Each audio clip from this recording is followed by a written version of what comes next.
Assalamualaikum warahmatullahi wabarakatuh. Kita sudah masuk ke semester 2 dan untuk semester 2 kali ini kita membahas bab 3 yang dimulai dari halaman 123 di buku paket kalian. Bab 3 ini bertemakan kegiatan manusia dalam memenuhi kebutuhan hidup.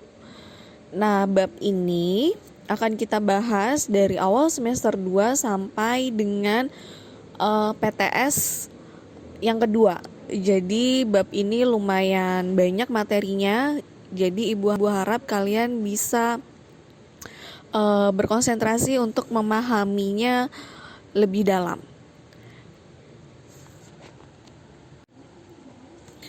Nah, untuk peta konsepnya kalian bisa lihat di halaman 124. Di halaman 124 itu ada peta konsep. Di sini kita bisa lihat secara garis besar kita akan membahas apa aja.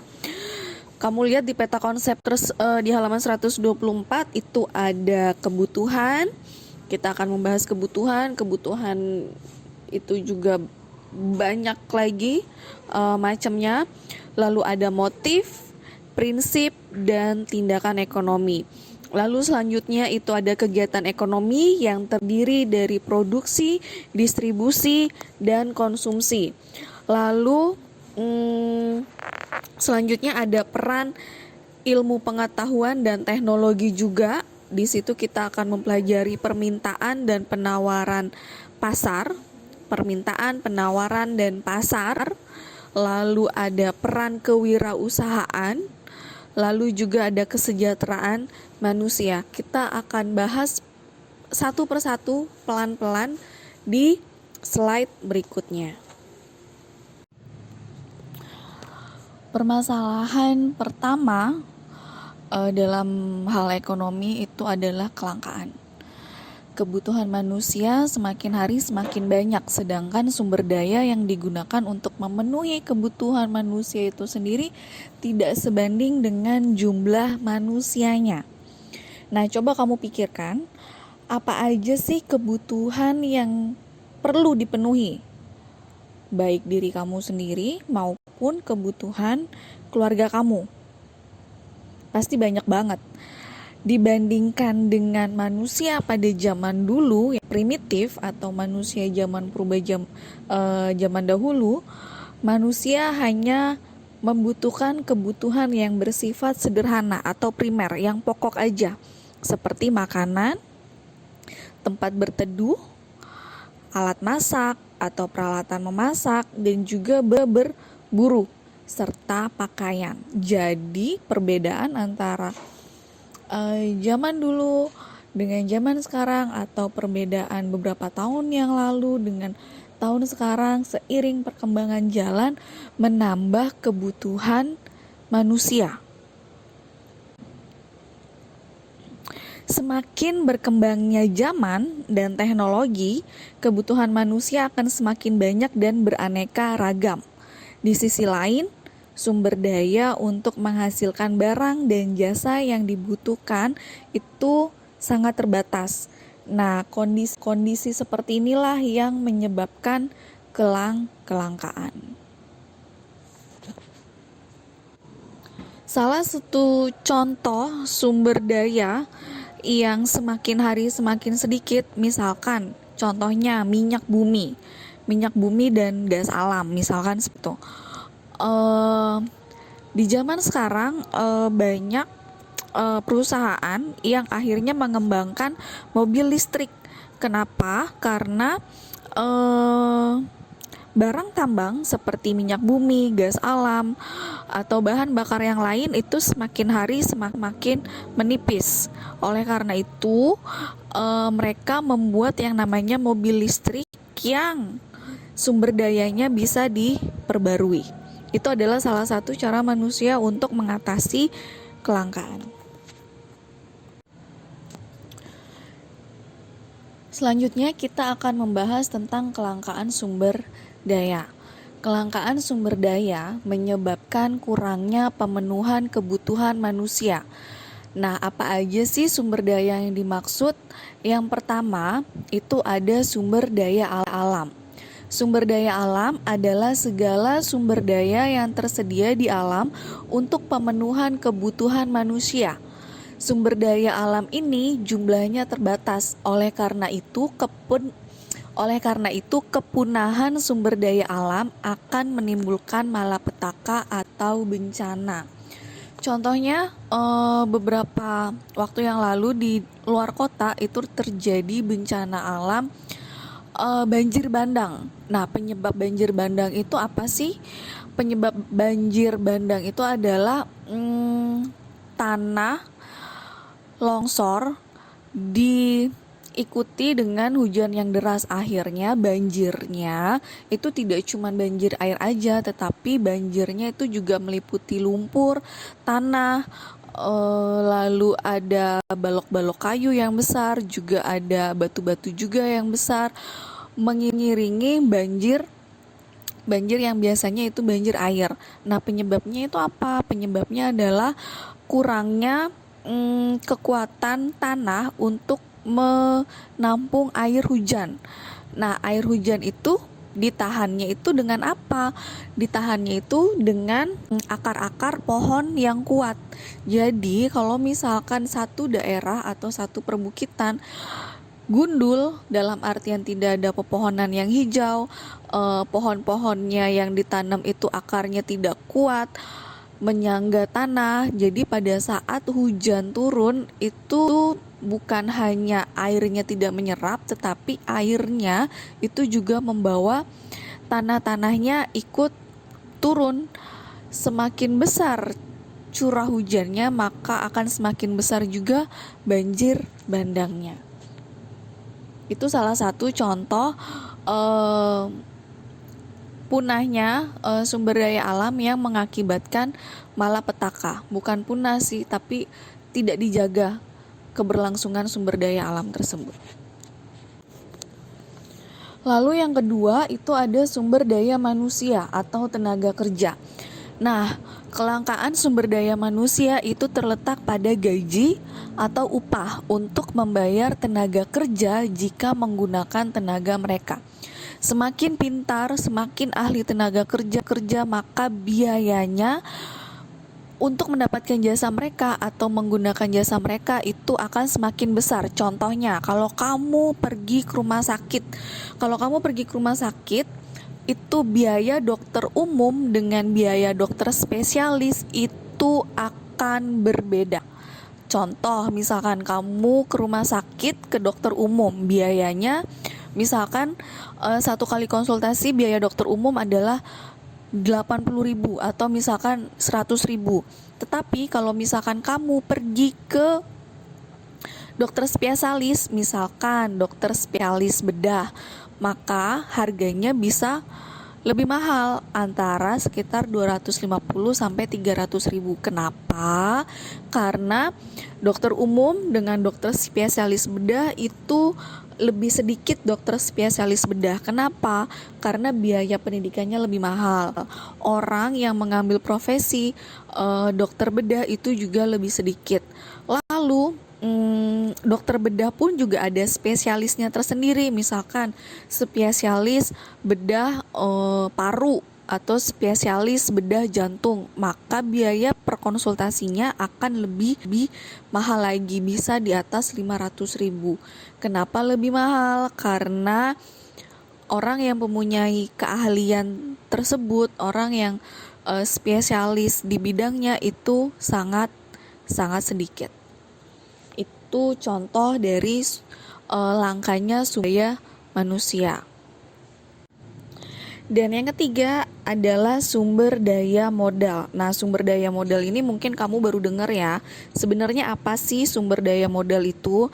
Sumber daya modal itu adalah semua jenis kekayaan yang dapat digunakan dalam kegiatan produksi. Nah, sumber daya modal itu tidak selalu berbentuk uang, tetapi bisa juga berbentuk barang dan kemampuan. Bisa dari sumber daya alamnya, bisa juga dari sumber daya manusianya. Sumber daya modal yang berbentuk uang biasanya untuk membeli sarana, alat, dan bahan-bahan yang diperlukan. Bisa juga untuk membayar sumber tenaga kerjanya juga. Sumber daya modal yang berwujud uang biasanya lebih fleksibel dan mudah digunakan bila sewaktu-waktu diperlukan. Nah, sumber daya modal yang berbentuk barang antara lain tanah, gedung, mesin, dan juga alat transportasi. Dan sumber daya modal yang berupa pengetahuan, kemampuan antara lain tingkat pendidikan, keahlian, dan keterampilan tertentu. Yang terakhir, itu ada sumber daya kewirausahaan. Nah, sumber daya kewirausahaan adalah sumber daya yang digunakan untuk mengelola sumber daya alam, sumber daya manusia, dan juga sumber daya modal dalam proses produksi untuk menghasilkan barang dan jasa.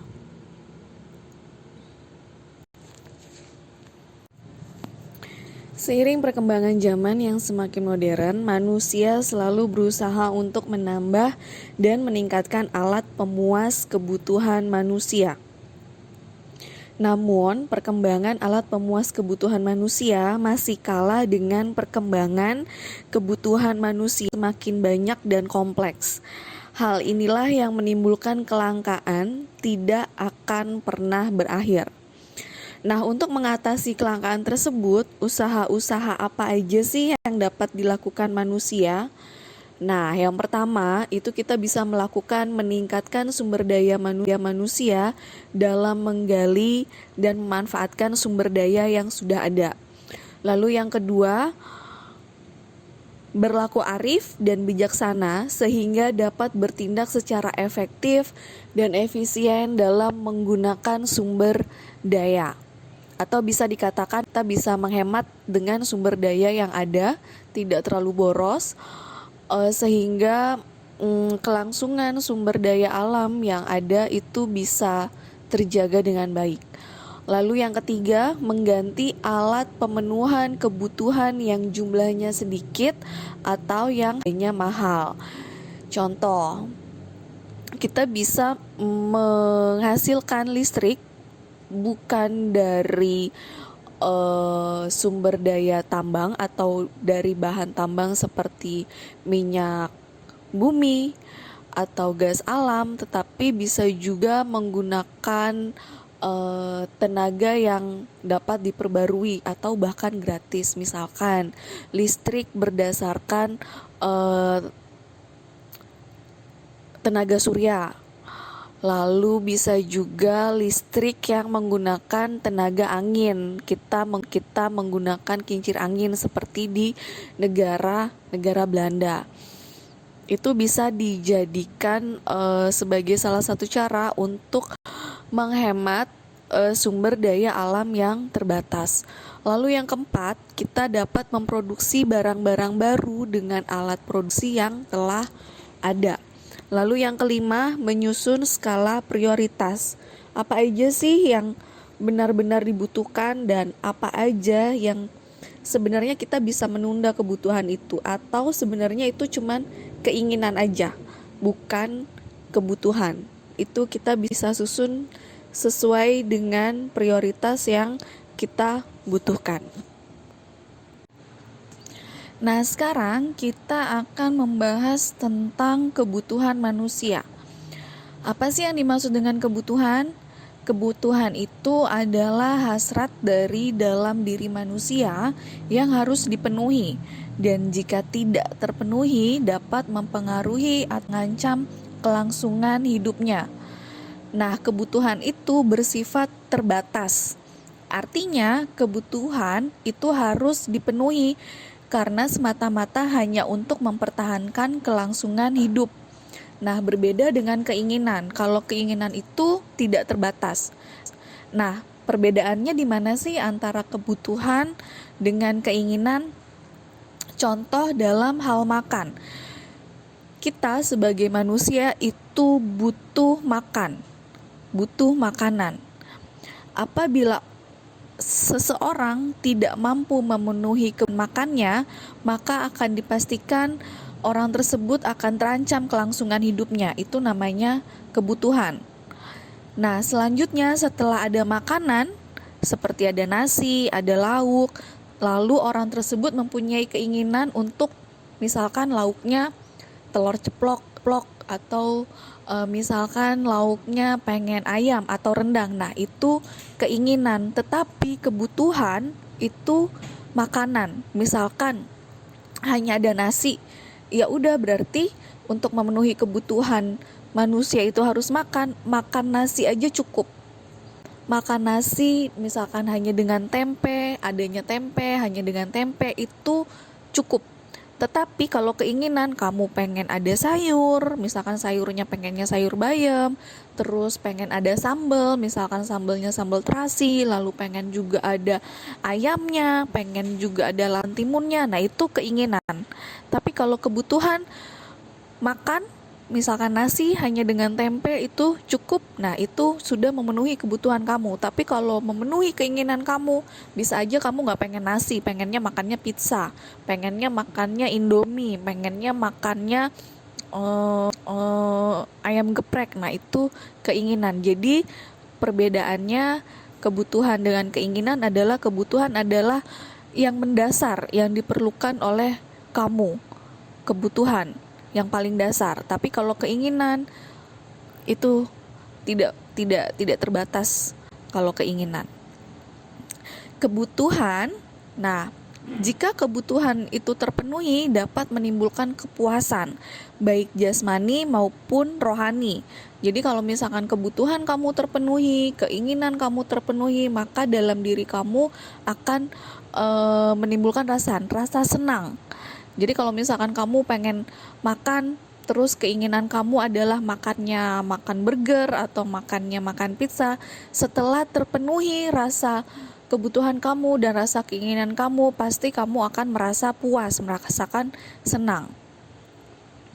Oleh karena itu, manusia akan selalu berusaha memenuhi kebutuhannya untuk mencapai kemakmuran. Nah, kemakmuran itu mengandung arti bahwa sebagian besar kebutuhan manusia dapat terpenuhi, baik kebutuhan yang berupa lahiriah maupun kebutuhan yang batiniah. Setiap manusia mempunyai kebutuhan yang berbeda antara satu dengan yang lainnya. Hal tersebut dipengaruhi oleh berbagai macam faktor. Nah, faktor apa aja sih yang mempengaruhi kebutuhan manusia? Yang pertama itu ada kondisi alam. Kondisi alam akan menentukan cara orang untuk bertahan hidup. Hal tersebut dikarenakan kondisi alam mempengaruhi kebutuhan penduduknya. Contohnya, penduduk yang tinggal atau yang berada di daerah pegunungan dengan penduduk yang berada di daerah pantai akan memiliki kebutuhan yang berbeda. Kenapa? Karena kondisi alamnya juga berbeda. Kalau daerah pegunungan suhunya lebih dingin, jadi mereka dari segi pakaian mereka membutuhkan pakaian yang lebih tebal seperti jaket atau sweater. Tetapi penduduk yang tinggalnya di daerah pantai itu mereka mempunyai cuaca yang lebih panas dibandingkan dengan yang di pegunungan, maka mereka akan lebih membutuhkan pakaian yang lebih tipis seperti kaos yang menyerap keringat. Dari situ aja kita sudah melihat perbedaan kondisi alam itu akan mempengaruhi kebutuhannya juga. Lalu yang kedua, perkembangan zaman. Semakin berkembangnya zaman atau peradaban, maka kebutuhan manusia juga akan semakin banyak dan beragam. Contohnya nih, pada zaman ibu dulu, itu telepon rumah aja sudah cukup. Jadi telepon yang ada di rumah itu saja sudah lebih dari cukup. Tetapi pada saat sekarang, telepon rumah itu tidak tidak diperlukan lagi. Karena apa? Karena orang-orang lebih memilih handphone daripada telepon rumah. Kalau zaman dulu itu dengar suara aja udah cukup, tetapi kalau zaman sekarang itu mereka akan lebih senang melakukan video call daripada hanya telepon yang hanya mendengarkan saja. Jadi semakin berkembangnya zaman, maka akan semakin beragamnya juga kebutuhan atau keinginan manusia. Lalu yang ketiga itu ada tingkat penghasilan. Nah, penghasilan itu juga akan mempengaruhi kebutuhan manusia. Orang-orang yang mempunyai tingkat penghasilan rendah berbeda dengan orang yang mempunyai tingkat penghasilan tinggi. Nah, contoh perbedaan kebutuhan dari tingkat penghasilannya. Misalkan saat seseorang memiliki gaji kecil, maka kebutuhan pokoknya aja yang akan dipenuhi, seperti makanan yang sederhana, misalkan nasi dengan lauk aja, lauknya satu atau sayurnya satu macam aja itu sudah cukup. Lalu handphone yang sederhana, yang penting bisa telepon, kirim WhatsApp, atau yang kameranya juga biasa aja. Lalu kendaraan juga yang sederhana, misalkan mereka akan lebih memilih motor matic yang sederhana seperti Honda Beat atau Cameo. Tetapi jika gajinya sudah besar, maka mereka akan mulai memenuhi keinginannya, bukan hanya kebutuhannya lagi, tetapi sudah mulai memenuhi keinginannya, seperti makanan yang lebih bergizi dan enak, atau bisa seminggu sekali mereka keluar jalan-jalan ke mall, makan di luar, makan makanan kesukaan mereka, lalu membeli smartphone yang keluaran terbaru yang paling mahal, misalkan seperti itu. Atau juga mereka akan membeli kendaraan yang lebih besar, misalkan mereka akan membeli motor yang misalkan motor sport atau motor matic yang cc-nya lebih besar, atau juga mereka akan mulai membeli mobil. Itu contoh kebutuhan manusia dari tingkat penghasilannya. Lalu yang keempat itu adalah pekerjaan.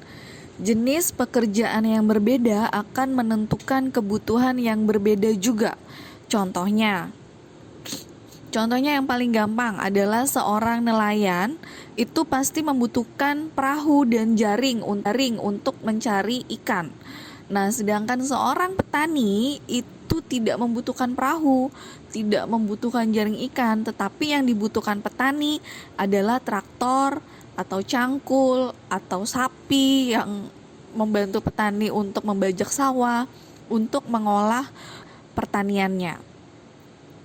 Itu dari segi faktor pekerjaan.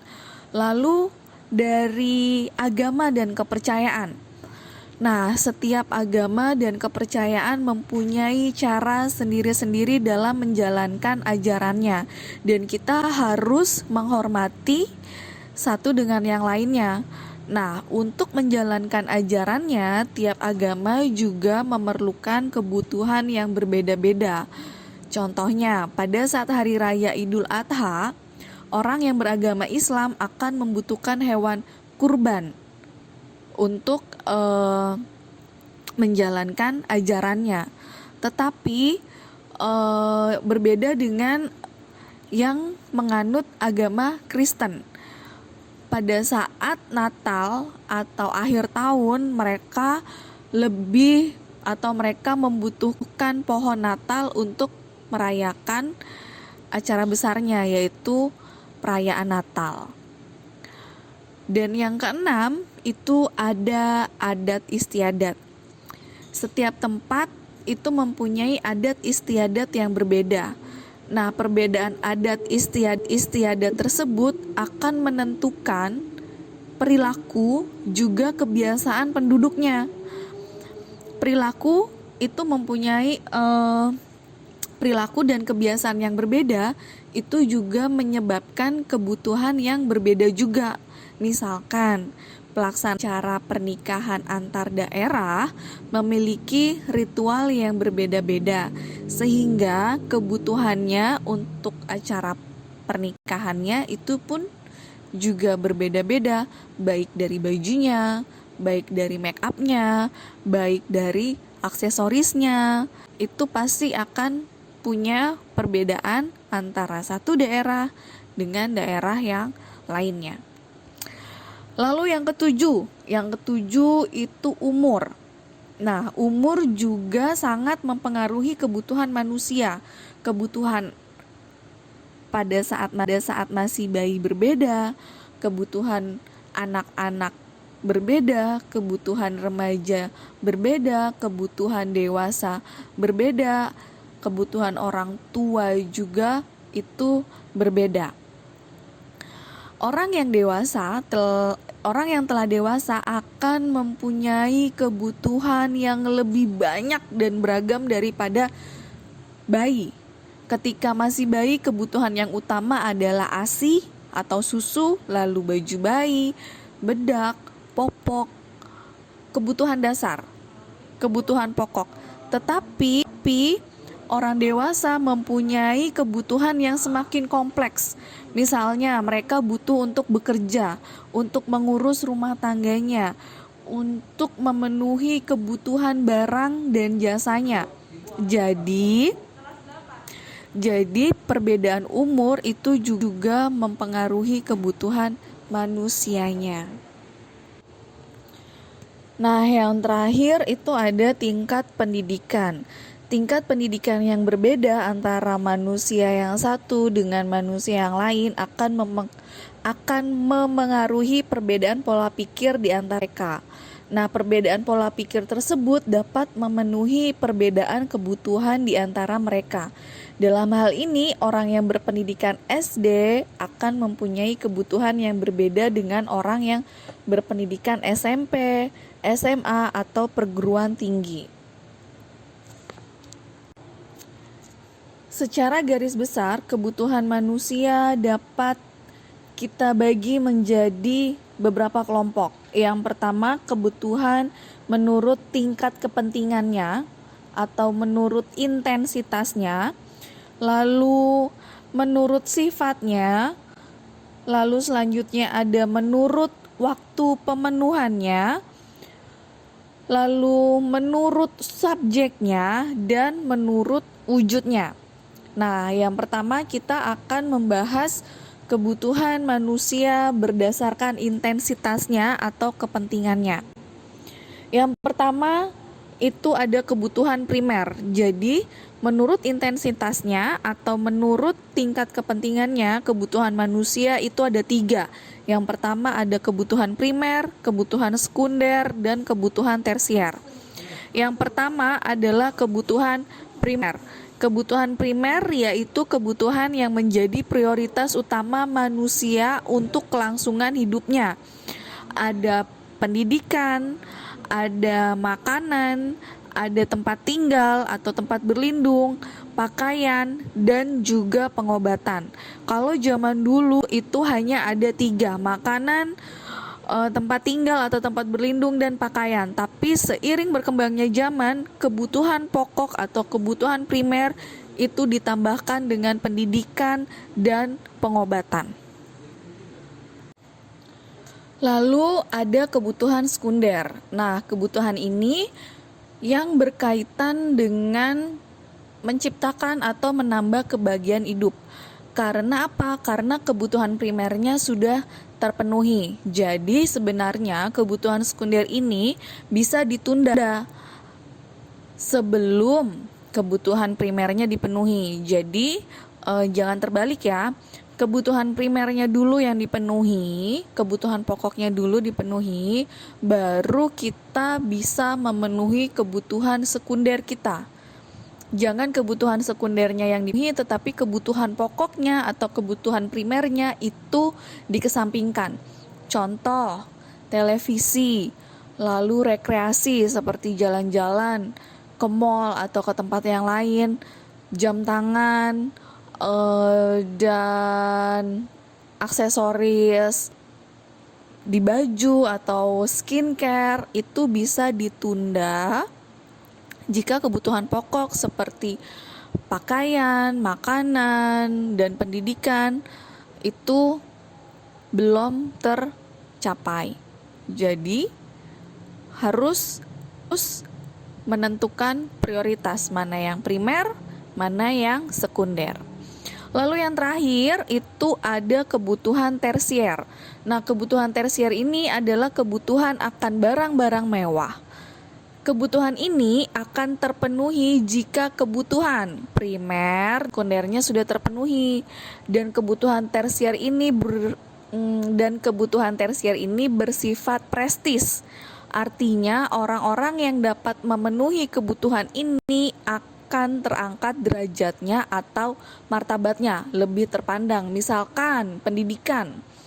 Contoh pendidikan, di Indonesia pemerintah mewajibkan pendidikan 12 tahun, wajib belajar 12 tahun, SD, SMP, SMA. Nah, berarti kebutuhan tersier dalam pendidikan itu apa? Misalkan kalian melanjutkan pendidikan sampai S3. Nah, itu secara langsung itu akan mengangkat derajat kamu dibandingkan dengan yang hanya lulusan SMA. Yang lulusan S3 pasti akan dilihat lebih tinggi martabatnya daripada yang hanya lulusan SMA. Lalu misalkan rumah, untuk kebutuhan primer yang penting tidak kepanasan, tidak kehujanan. Tetapi untuk kebutuhan tersier, rumah itu besar, luas, tingkat, ada kolam renangnya, setiap ruangannya ada AC. Itu berarti sudah masuk ke dalam kebutuhan tersier. Lalu pergi jalan-jalannya nggak cuma ke mall ataupun tempat pariwisata lokal, tapi jalan-jalannya sudah pergi ke luar negeri. Lalu nginepnya di hotel yang mewah bintang 5. Lalu kendaraannya bukan kendaraan biasa tetapi mobil sport yang harganya mungkin miliaran, yang pajaknya juga bisa ratusan juta. Lalu perhiasan juga tidak menggunakan hanya gelang sembarangan yang dari perak, tapi misalkan emas atau berlian. Itu adalah kebutuhan tersier. Sebelum berakhir, ini ada beberapa pertanyaan yang harus kalian kerjakan. Jadi kerjakan di buku tulis IPS. Ibu tidak mau kalian bukunya dicampur-campur dengan buku mata pelajaran yang lain. Kalian tulis jawabannya, soal dan jawabannya di buku IPS. Tulis pertanyaannya dengan lengkap dan jawab pertanyaannya juga dengan lengkap, ya. Ini ada kurang lebih 10 pertanyaan. Jadi kalian kerjakan sebaik mungkin.